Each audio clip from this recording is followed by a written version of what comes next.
Hey movie fans, so apparently you guys really like taking strolls down memory lane. What I mean by that is you guys really seem to enjoy my top 5 Disney Channel original movies, which if you missed that for some reason you can click right here, and I advise you to do so before we get into this list.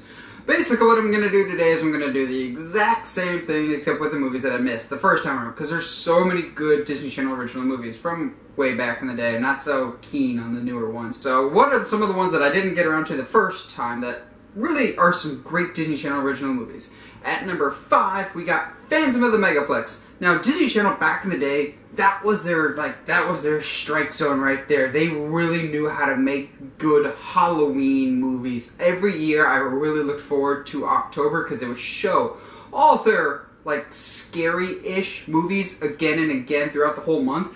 But they were that kid level of scary. Plus, they were just entertaining and really good movies. And Phantom of the Megaplex was no different. The only thing that was different about Phantom of the Megaplex is for some reason Disney Channel didn't show it as much as the other ones. So it made it special when it was on. Maybe it's because it was older. I don't know. So basically, what it is you can figure it out by the title. There's a phantom haunting a megaplex. Are there still megaplexes? I think they're just called big movie theaters now, but there's basically a phantom haunting a megaplex, and a group of kids are basically going to hunt it down and figure out who it is and why they're doing what they're doing. If I remember correctly, the Phantom actually proved to be a very famous Disney child actor. I think. It's been a while, but I still remember it being one of my absolute favorites because I like Disney Channel Halloween movies. That one was always really special when it was on. It was a great movie. At number 4, we got Eddie's $1 Million Cook-Off, which this one essentially is about a boy who's the star baseball player on his team, but he really doesn't want to play sports, which is kind of a recurring theme in Disney Channel movies for some reason, looking at you, High School Musical. But he doesn't want to play sports anymore, he really wants to learn how to cook. And it was an interesting concept that, in hindsight, it doesn't sound that interesting, but the way it was portrayed, it was done very well, and it's a good story of a father who really wanted his son to be the next big athlete, and the son wanted to do something else. And so, it's a good story, interesting take of you choose what you want to be as opposed to what someone else tells you to do.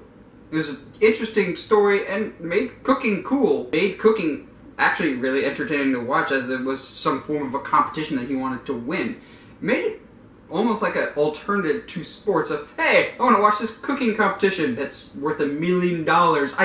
What kind of competition is that?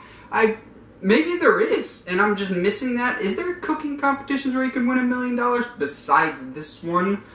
But, oh, okay. Eddie, you go for that $1 million.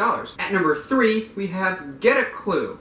Remember back in the old days when Lindsay Lohan was just an innocent child star and not completely insane? Yeah, those are the days.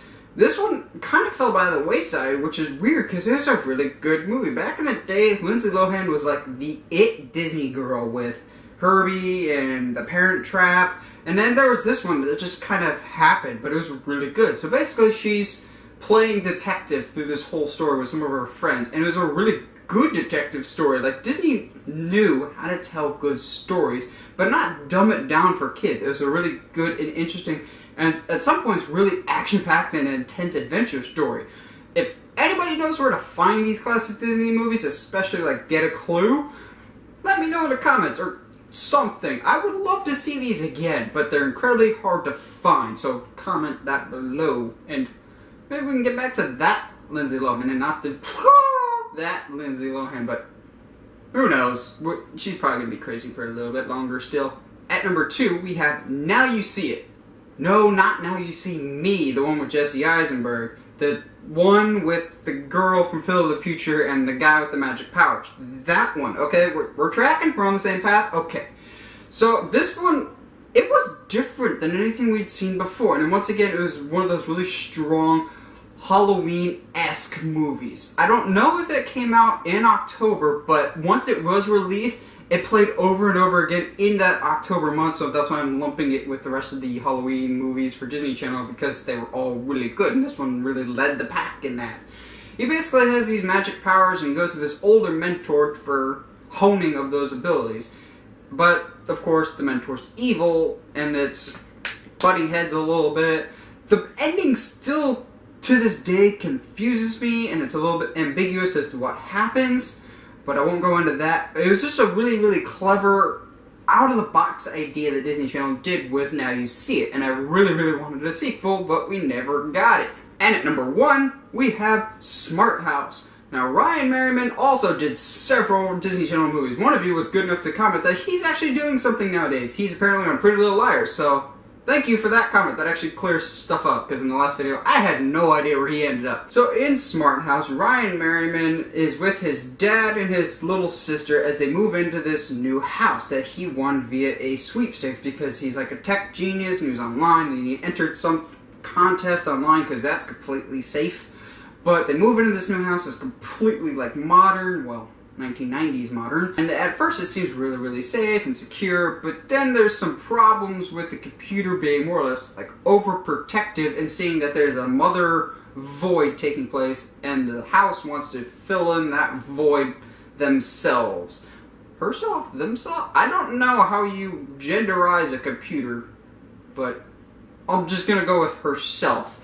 So madness ensues. They're like lockdown mode. It's hard to describe. If you've seen it, you know how fun and exhilarating of an adventure it was, and it was really out of the box. Yes, it's more than a bit dated now with the technology and the special effects, but whatever. It's a Disney Channel original movie. It's not going to be the highest quality, but it's still going to be really, really fun. Really out of the box, like a lot of these movies. I keep saying that over and over, but back in the day, Disney Channel had a lot of really good out of the box ideas that made you come back every month, because they had a movie every month, which was so great. Now, to my knowledge, they don't really do that anymore. I checked, in 2013 they had one movie come out. Come on, Disney, step up your game a little bit. You can do better than that. Well, that's my top 5. If there's a movie that you thought should have been on this list that you didn't see, make sure you check the other top 5 Disney Channel original movies. Well, what are some of your all-time favorite Disney Channel original movies? Let me know in the comments below. And as always, if you like what you see and want to see more, subscribe to the channel, or find me on Facebook, Twitter, or Instagram at 17 Movie Reviews. Stay sharp, movie guys and gals.